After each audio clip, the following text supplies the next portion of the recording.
I'm Regina Carswell Rousseau with the Regional COVID Communication Center. The Regional COVID Communication Center was launched last year, about June. It was powered by the Health Collaborative and the Cincinnati Chamber to help elevate and extend messaging of COVID prevention protocols across the region, align the messaging, extend it to all diverse populations, and make sure basically everyone gets what they need to live, work, and play throughout the stages of this pandemic. We're in a new season of this pandemic, and so we want to make sure that everyone has the latest, the most accurate information. Right now, what we are facing with congregate care and seniors is information on how to get access to the vaccine. We're also facing a little bit of resistance from people who work in congregate care facilities and getting vaccinated themselves. Complicated issues, but today we have the experts with us to help us kind of walk through it so you have everything you need to, again, live, work, and play through stages of this pandemic.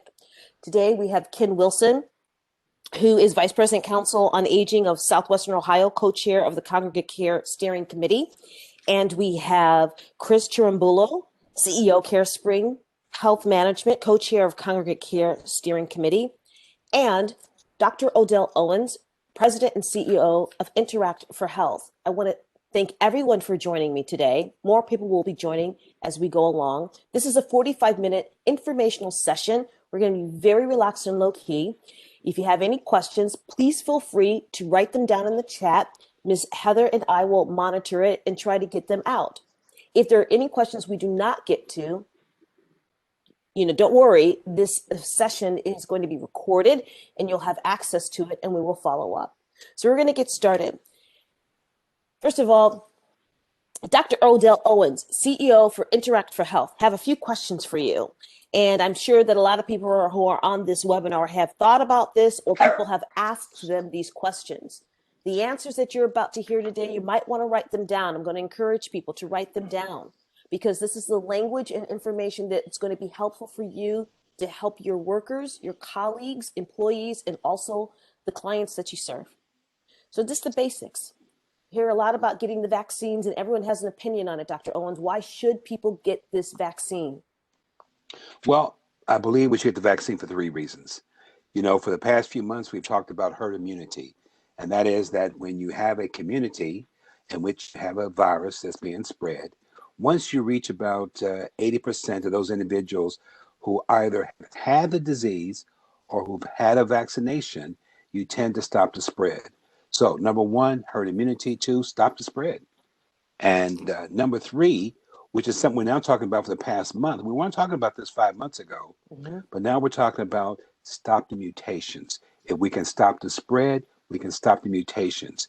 Each time the virus begins to spread, it will mutate. And when it mutates, it will then become more resistant to the current vaccine. So we need to quickly get people vaccinated. So that brings into question, and this is going to be really important language for employees and for caregivers who need to talk to your clients. Are the vaccines safe? The vaccines are safe. Part of any approval by the FDA or endorsement by the CDC, you have to show your safety data. And currently, as we vaccinate more people, probably the current rate shows that probably for Pfizer, there are probably for every 1 million injections, there are probably close to about 6 side effects, 6 major side effects. And for 1 million for Moderna, probably a little bit more, like 8 or 9. And those numbers will change. In fact, they were higher. 2 months ago, we'd have said 11, but as we get more people, then those numbers begin to change. The vaccines are, I would say, safe. So let's talk about that. When people think that they're going to get a reaction to the vaccine, that's normal. That doesn't mean that the vaccine is not safe, correct? Correct. When I got my first injection, and I had a little soreness in my arm, and it lasted about 12 hours. When I got the second injection, I felt a little dizzy for a little bit, felt a little tired. But you know what I said? Great. It's working. It's working. So you get that fever, you get that soreness, the vaccine is working. with any type of injection, you first are going to get some soreness at the site. Mm-hmm. Next, you're going to get a little swelling. And that swelling, again, may last 12 to 24 hours. Some people may get fatigue. You may feel a little dizzy, but nothing really major. There are a small number of people Mm-hmm. that will get a reaction. It's very interesting, Regina, that Mm-hmm. 64% of the individuals who have gotten the vaccination are women. 90% of the reported side effects are coming from women. So what are you saying? Well, I'm just saying that it just shows you the variation that Mm-hmm. the vaccine seems to give women more side effects than men. Well, and women can just. Or men may be less reluctant to report their side effects Oh, because most of these side effects, minor side effects, are self-reported or through the VSAFE system.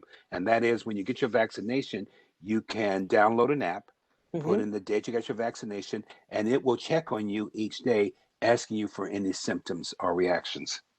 So tell me, give me some very quick language that a caregiver, I'm going to take my aunt, I'm going to take my grandmother, I'm going to take my mom to get her vaccine, or I'm going to be with her when she gets the vaccine in the place that they're bringing the vaccines in. And she's scared about getting the vaccine, or my dad's scared about getting the vaccine because they're not going to know how it's going to react to their body. What is the language that you should give to that person to let them know that it is safe, that it is expected, and how can they soothe some of those maybe side effects that mild side effects that they may be getting?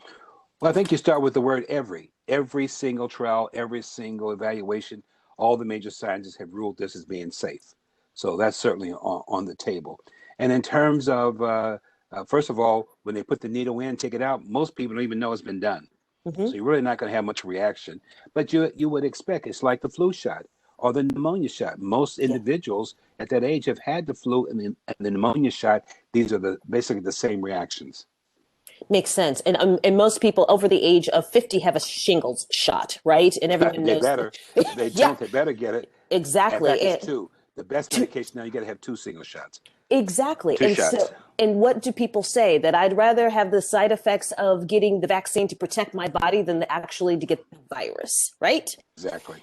And so let's talk about this very quickly, being rushed, because I love it when I hear the real talk about this. Some people are concerned that the vaccines were rushed. How could they make these vaccines so fast? Did they skip a step? I'm not quite confident that it went through all the efficacy process so that it is safe. But people don't know that the technology has been around to develop these vaccines. One, two, that we're not starting from zero. We're working with a virus that had already been in existence, the SARS virus that we have had before. And the whole world came together to put their resources and energy and research and talent into this to create these vaccines. So can you expand a little bit about that? It actually wasn't rushed to the point where they were skipping steps.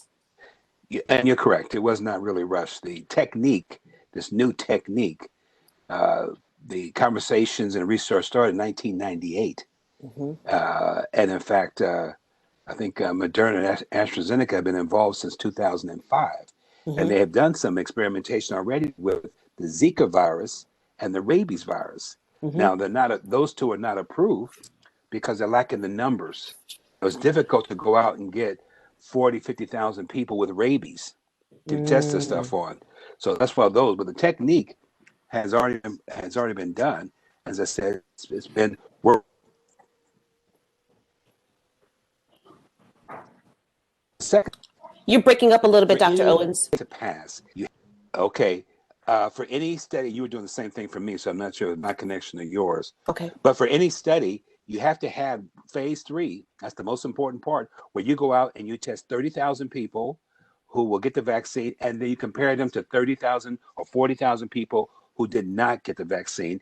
And no one in either group knows if they got the placebo or if they got the vaccination. You must do that. And all of these studies, every single one of them, has performed phase 3 trials, and that's why we can deem these vaccines that they're effective and that they're safe.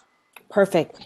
Thank you, Dr. Owens. I appreciate it. I want you to stay on because we'll have more questions for you in a moment. I'm going to turn my attention now to Ken Wilson because something's coming up tomorrow that's going to directly impact the people who are on this call right now in congregate care. Ken Wilson, can you let us know about the new program to vaccinate folks in the buildings with the National Guard?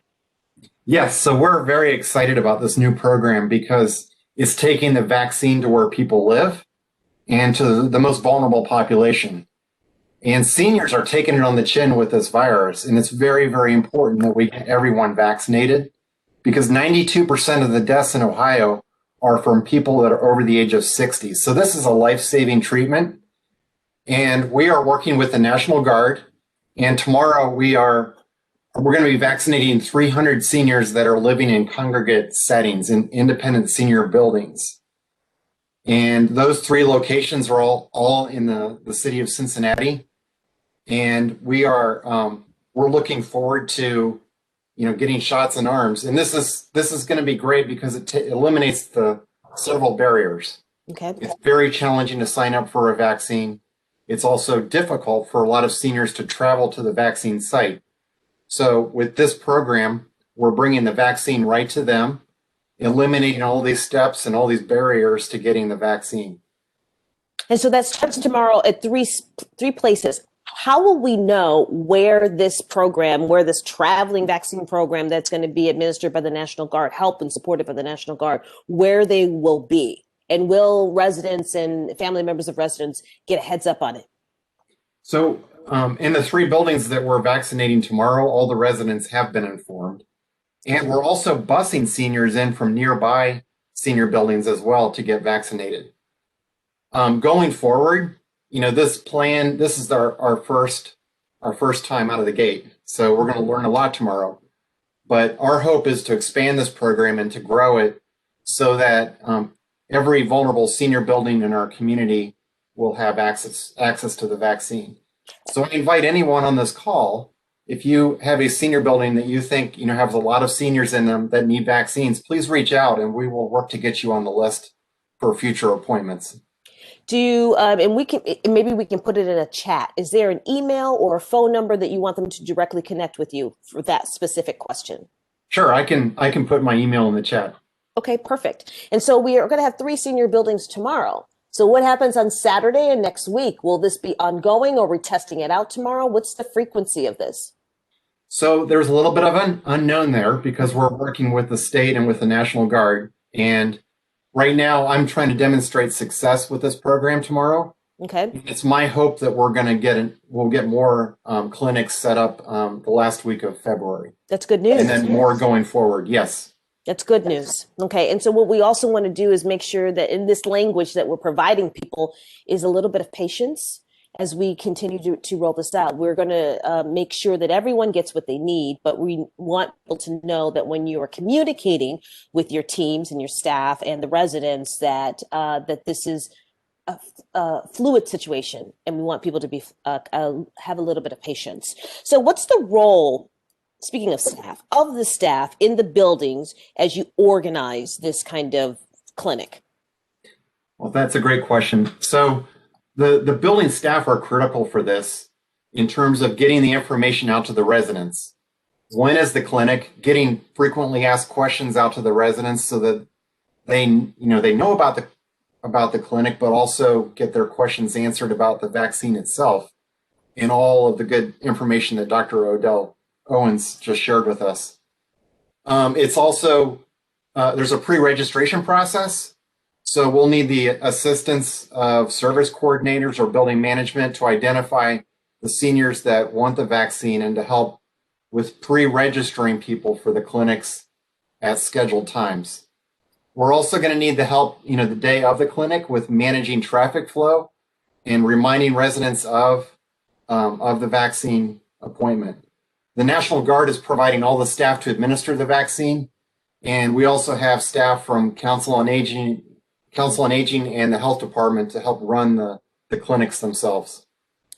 So this is something I'm wondering about. So if you know someone that is in a congregate care facility, or you're on this call and you are a provider and you are an employee of a congregate care facility, what do you tell the residents now? Should they wait until we get these vaccine clinics that are starting to be mobilized into their congregate cares now, or should they go ahead and try to sign up for a provider like we've been telling them? So I never want to tell anyone to wait.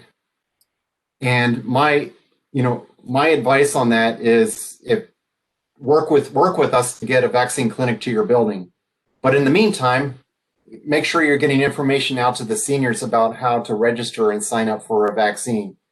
And there are many ways to do that, but it is a frustrating process for the community because there are multiple vaccine clinics and there's multiple ways to sign up. And I'm telling seniors, you need to register with every vaccine provider that's out there, whether that's CVS, Walgreens, signing up for MyChart with your local health provider or hospital. You need to explore every avenue to get a vaccine. And hopefully we can get a vaccine clinic out to your building. But since if we don't know what that date is, I don't want to wait, and I don't want to tell seniors to wait for the vaccine. Before I get to Dr. Owens, and I want to ask you to also lend your perspective on this. I will say there's a website in Hamilton County, and I put it in the chat, healthcollaborative.org/vaccine info. That is a place where they have all the providers in Hamilton County. And what's good news with this is that they have hotline numbers that you can call to get information about signing up. And also you can call 211 with United Way of Greater Cincinnati for those who don't have technology for internet or laptops. Dr. Owens, what do you think is the best practices for this? Because I know there's been a lot of frustration with seniors trying to sign up for vaccines. Should they wait or to have them come to the ease of the congregate care facilities, or should they go ahead and try to connect with one of these other providers?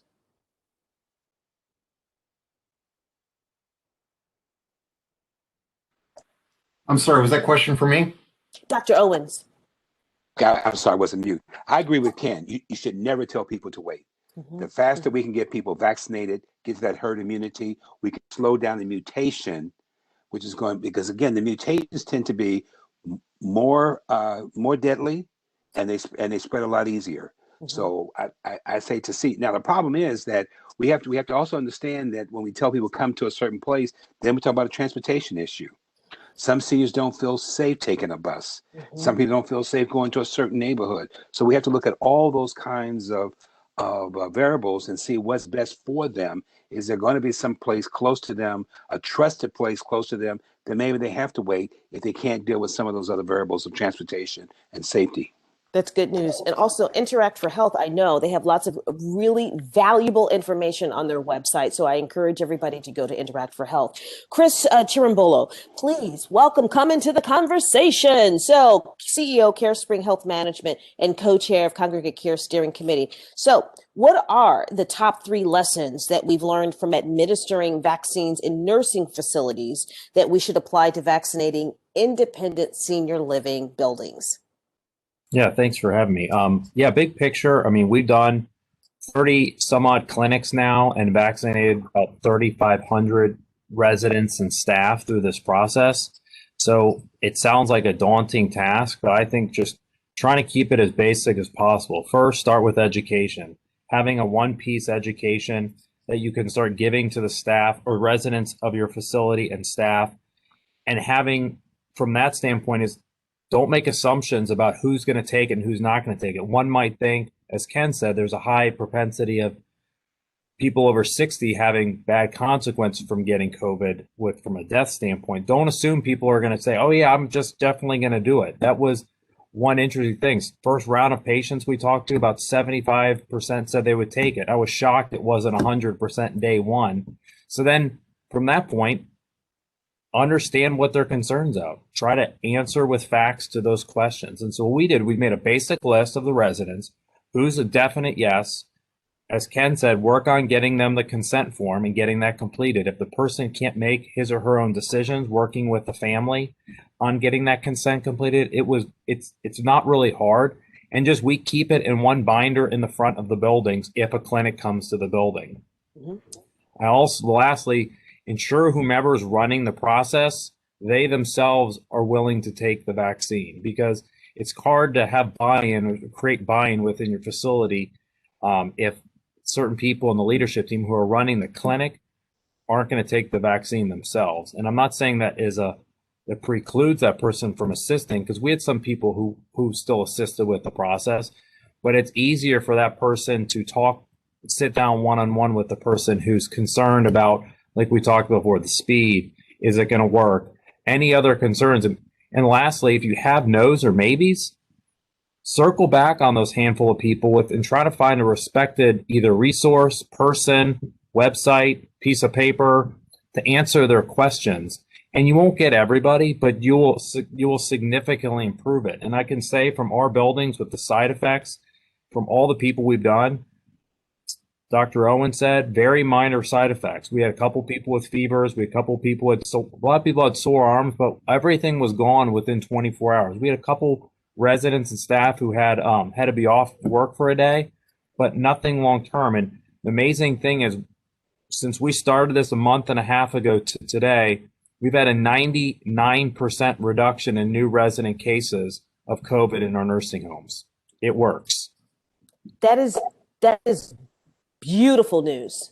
Beautiful. So let's talk about the hesitancy, because that's important. We know that, you can have billboards and ads and PSAs and all slick kind of hashtag, campaigns.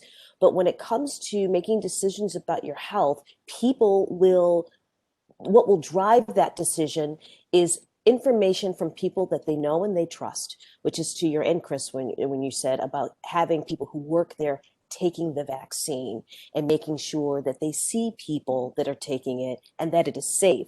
But we do know there is hesitancy, not just among the seniors, but among the staff getting the vaccine, and particularly rural and diverse communities. So Dr. Owens, this is the million-dollar question. I know you've been asked a million times. What is the language that we use to help people remove the fear?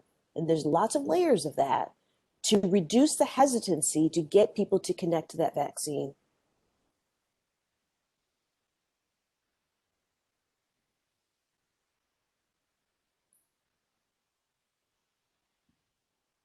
I think you're on mute. To me, I make it very simple. It's about life or death. If you get the virus, and even if you don't go to the hospital, your taste or smell may never come back. You may have some aches and pains that stay with you for a much longer period of time than normally would have. Many of those patients who are hospitalized will have to go to rehab for months, if not a year. And as I said, there can be some permanent damage. We've seen people present with the virus who have strokes, and that leads to paralysis. So to me, you can get the vaccination and be fairly safe, or take your chances of getting the disease and then the side effects of having it from the disease. Mm-hmm. And also, this is a point that I hope that you help amplify.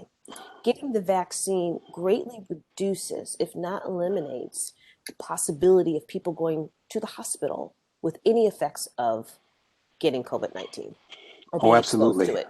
Absolutely. If you look at the people who get the vaccine, the vaccine, and to me, the key question you ask about the vaccine, to me, more importantly than if it's effective, the real question you should ask is, one, did people who got the vaccine, who then got the disease, did they go to the hospital or did they die? And both of the studies with Pfizer and Moderna, it was 100%. No one died. No one had a severe hospitalization. That tells you how effective the vaccine is. Yes. Yes. So thank you, Dr. Owens.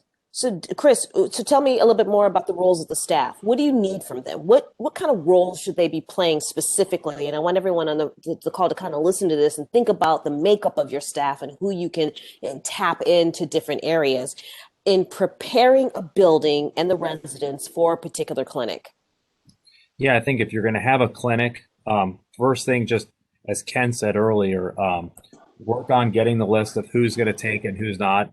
One, just a quick pointer, you don't need a physician order. So you don't need a lot of clinical people in your building to pull this off. You need to know that whomever's coming in is going to help physically provide the vaccine. But what you need is you need a place in your facility where people can come in or come down from their apartments. That two, then they have a sitting place to prepare for the shot. So having 6 or 7 chairs, which dining room chairs or whatever, you have them sitting out, and then you have a vaccination room, or it could be a gym. All in like the central lobby area seems to work well, but then having a space where they can wait for 15 minutes after they get their shot. So what we did in our assisted living, we had right in the lobby, people came down at rough times. And so we had runners who maybe reminded people to come down at certain times. We did it by floor of our 4-story building. And so this floor came down in the first hour. This floor came down the next hour. And so we helped coordinate them in and out. And then when they did, we gave each person a Post-it note of their 15 minutes, and we just had someone sitting there monitoring them. And so it wasn't a clinical person. At the same point as when these clinics occur, they have everything they need. If so, heaven forbid, someone has a case of anaphylaxis, they have EpiPens and they have Benadryl. And so they are prepared, as the building is prepared, even with lack of the clinical staff, to be able to pull this off. Just be aware that some vaccines might need to be taken to a person's apartment. Having the team member coordinate with the clinic staff who the people are, who might not be able to make it down there. And then they draw up a couple of vials and get it ready, and they just go to the person's room, and then someone just has to stay and monitor that person for 15 minutes. Okay. I will tell you that Dr. Odell Owens' team at Interact for Health are compiling a one sheet of frequently asked questions, and they're translating that into multiple languages. We should have that fairly soon. Would that be helpful to have that kind of one sheet on hand next to all the information right there in front for people to pick up and read? Absolutely. I think that starts right now. Everyone needs that now, and you need to give it to all the staff and residents now. So you can start drawing up those questions, and you can start making your list of who's the yes, who's the maybes, and who's the adamant no's, so you can triage back on, again, focusing on the maybes and no's with that trusted source that get them to understand it more and potentially get them to change their mind. And you will get a couple people day of who will change their mind when they see just an array of people getting it. You will get people on the spot who will agree to do it. Oh, that's perfect. Ken, what other kinds of suggestions do you have for the teams that are on this call right now to make, when they start deploying some of these vaccine clinics, to make the atmosphere as relaxed and allowing people to feel confident of the process? I mean, because there's a lot that goes into just visually seeing something happening that makes them feel calmer and better, and just the flow of the process that makes people feel that it is very efficient. So I think, educating the residents and talking about it in advance. And we have materials that are available, posters that you can hang up in the building. And I think getting frequently asked questions out right away is really, really important. And the fact that we're providing these vaccines in a place that they already know, it's in their building, in the lobby that they're familiar with, it takes the intimidation factor out. And I think it's also important to engage the staff that the residents know. People, they're going to trust the service coordinator in that building, and having them in this process is really, really important for people trusting the process and feeling relaxed and having confidence to go and get the vaccine. All this is all great information. I hope everyone is kind of taking notes. Again, we are recording this and putting things in the chat. So what's really important right now is getting that information out there. We've provided resources for you with websites and phone numbers, and getting a ground game together beforehand, and identifying those key people on your staff who can be ambassadors and who can help be the frontline people to encourage and draw confidence, and also be able to translate this information to the caregivers who are also be encouraging your residents to get the vaccine. Again, Interact for Health's website is dynamic, and we will connect you. You can connect with me through Ken for the Regional COVID Communication Center, and we can help get that information to you. I'm going to open it up to people if we can. Heather, I hope I'm not overstepping. It's 1:30. We have about 15 minutes. We might be able to get some of that time back to you today. But does anyone have any questions, it's in the room right now, that we have not answered or that you really would like some clarity on. If you don't want to go off mute, if you'd rather put it in the chat, you can put it in the chat. While we're waiting for people to think of some questions, Ken, Dr. Owens, and Chris, is there something that you really want to get out, that you want to say, that you want people to really remember to make all of this, and we'll just go the next 4 weeks, go smoothly, and to raise the numbers of people getting vaccines? Well, I'll start by saying a couple things. One, if you are a Jehovah's Witness, the vaccines do not contain any blood products. If you are concerned from a religious standpoint, the vaccines do not contain any fetal cells. Good information. That is good information. And thank you for saying that. We want to make sure that we're providing culturally competent information to the community. And you're just amazing, Dr. Owens. I appreciate all of your perspective and all the wisdom that you're bringing to this conversation. Chris and Ken, is there something else that you want to make sure? Oh, well, we'll get to that. Here's a question. And this, of course, is not congregate care, but there are some people who are in congregate care under 65. Will there be the ability to have anyone under 65 get the vaccine? So I'm a big advocate. I've been advocating all along that we need to vaccinate everybody in these buildings, regardless of age.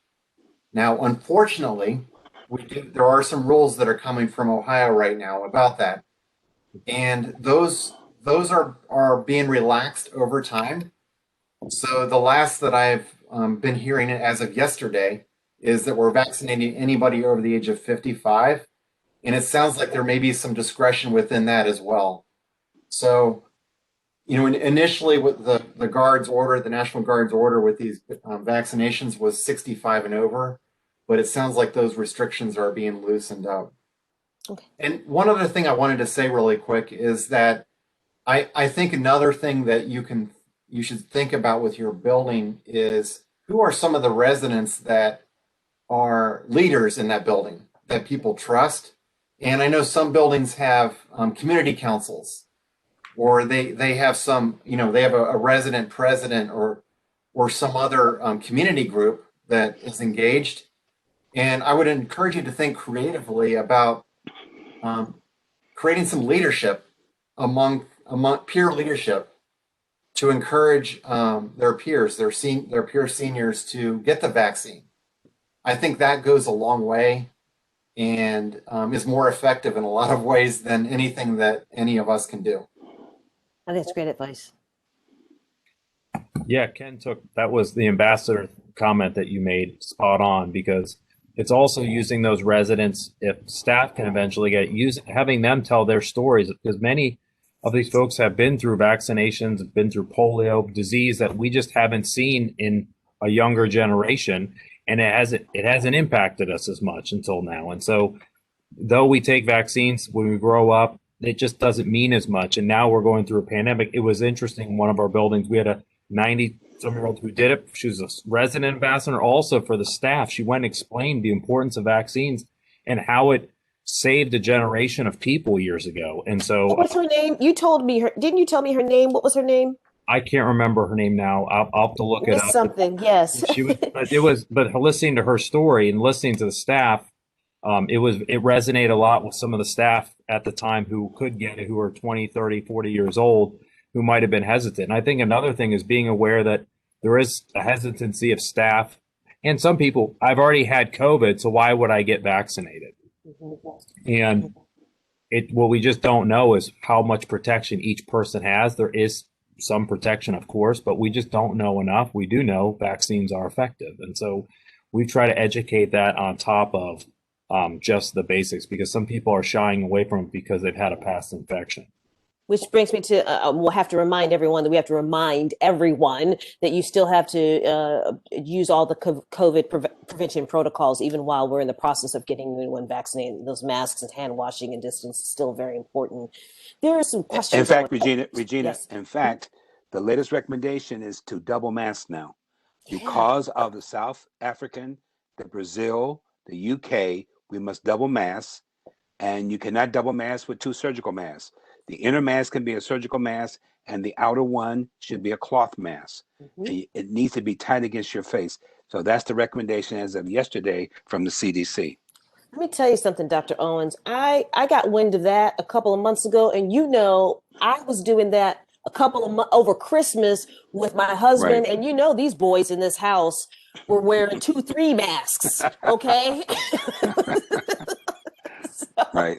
So let me get some of the questions. Speaking of trust, in the buildings that I manage, we have a very diverse group of various ages, ethnicity, and religious beliefs that don't trust the vaccine. How would you suggest we explain it to those groups?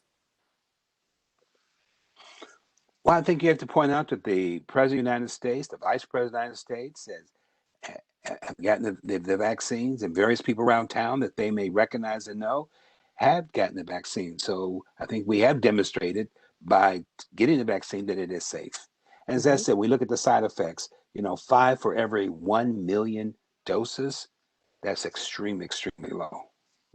And Ken and Chris and Dr. Owens, can you also speak to the fact that if we all don't work together, rowing in the same direction, we're getting the vaccine for us, we're getting the vaccine for our community as well, right? Because if we all don't get the vaccine, how is it going to work? How are we going to eventually go back to some semblance of what our life used to look like? Exactly. Almost a collective responsibility. Yep. Yeah, I mean, we owe that to our families and our community, our grandparents, our parents, our friends and neighbors. This isn't just about ourselves. This is about our larger community and protecting them and their lives. Exactly.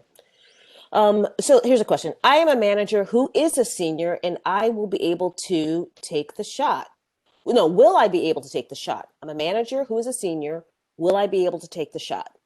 So with the National Guard program, if you're over the age of 65 and you're work in that building, there's no question about it. You can take the shot. Yes. Anybody that's under the age of 65, that falls into that questionable category. There's a good possibility we may be able to vaccinate you the day of the clinic, but that's going to depend on availability of the vaccine supply. Next question. Are there any concerns with medicine interfering with the vaccine, with people who take medicine, insulin, high blood pressure, diabetes medicine, heart medicine? Medicines, antibiotics do not interfere with the vaccine. That's a great question. Thank you, Dr. Owens. Not related to congregate living, but is there anything in the works for homebound seniors who live in their home? So I've been talking to anyone who will listen to me about this issue for almost a month now. And we are starting to make progress. So right now, there is not a solution for this in Ohio. However, Indiana has come up with a solution using their EMTs, their fire EMS departments, to vaccinate homebound seniors. And I've been talking working with the Health Collaborative locally and talking to the Ohio Department of Health and several state associations about getting a solution underway. And there's a team right now up in Columbus that's figuring out a process for this. And I do think the solution is going to include assembling a list of seniors that truly cannot get out of their house and having fire EMS go to their home and administer the vaccine. The barrier to this all along has been the requirements that come with these vaccines and the lack of portability with the vaccines. But there are ways to do that. We just have to be creative, and it's going to require some rule changes at the state, which is underway right now. So we just want people to continue to monitor the situation and contact the Ohio Council on Aging for any updates. I have seniors in my building. This is from, hold on a second, Eunice Dillard. I have seniors who are under 65. How will they be handled as well? Under 65 seniors in congregate care. So as of yesterday, individuals that are 55 and over can be vaccinated in the building. The Guard will also have some discretion based on the availability of vaccine to vaccinate people under the age of 55 as well. Okay. So I have a question for you. So they're coming to 3 places tomorrow to give the first dose. they'll be back in 3 weeks to give the second dose to those same facilities? Yes, and that date is already scheduled. Okay, good. So Perfect. when the vaccine's given, we'll be letting the senior know about the follow-up date. Okay, I have one last question because we're winding down now. So, will there be a choice to which vaccine they can be given? I guess this could go for if they're at the clinic in the congregate care, or if seniors are going somewhere to another provider. Dr. Owens, Ken, or Chris, the three of you can try to tag team that one. You will not have a choice. Ooh, Because what happens, when you looked at the health department only passed out Pfizer, and I think the health systems got Moderna when it was first distributed. So it's really availability.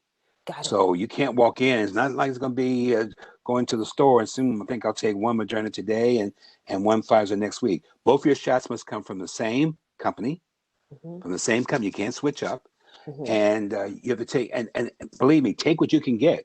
If Okay. J&J comes out next week, grab it. I was going to Uh, ask you about that, what you felt about that. Well, again, the key question is we won't look at the efficacy. We're going to Hmm. go to the data and say, did anyone die? Did anyone get hospitalized? And the Hmm. answer is no so far. Right. So even J&J is a little different in how it's made, and its efficacy is a little lower, especially against the South African variant. But we're all going to end up getting a booster at the end of this year, beginning of next year. We're going to be dealing with this for the next 2 to 3 years. So you're going to get Okay. your vaccine, and I guarantee you heard it here first, you will wind up getting a booster by the end of the year or next year. Okay. So did you write that down and remember that? And Ken and Chris, you're going to schedule that now, right? So no one's going to Start be working on the surprised, booster. right? Ken and Chris, I just increased your load. That's right. But you're gonna be better prepared. But you're gonna be better prepared for it. That's Exactly. right. Being honest about it is helpful. I want the pandemic to end just like everyone else does, but knowing that we have a long road in front of us it's good to know that. Better to know that. Exactly. Yes. Dr. Owens, Ken Wilson, Chris Chirambolo, thank you so much. And Heather, thank you for putting this all together. Thank you, everyone who attended this call today. And how will we distribute this? We have the emails of everyone. We could just push it out. I know we will place it on the RC3 webpage, and Interact for Health will also have it. And then Ken will connect and Chris will connect with the providers. Yes, we can send the link out to everybody on the distribution list. And I know there are some people that wanted to join us today but couldn't, and will be watching this online. Okay, perfect. Thank you. And remember, this is the first of many ongoing informational webinars that we'll be having to keep everyone up to date. Everyone, be safe and be healthy, and we will talk to you soon. Thank you, Thank you. everyone. Thank you. Care. Thank you.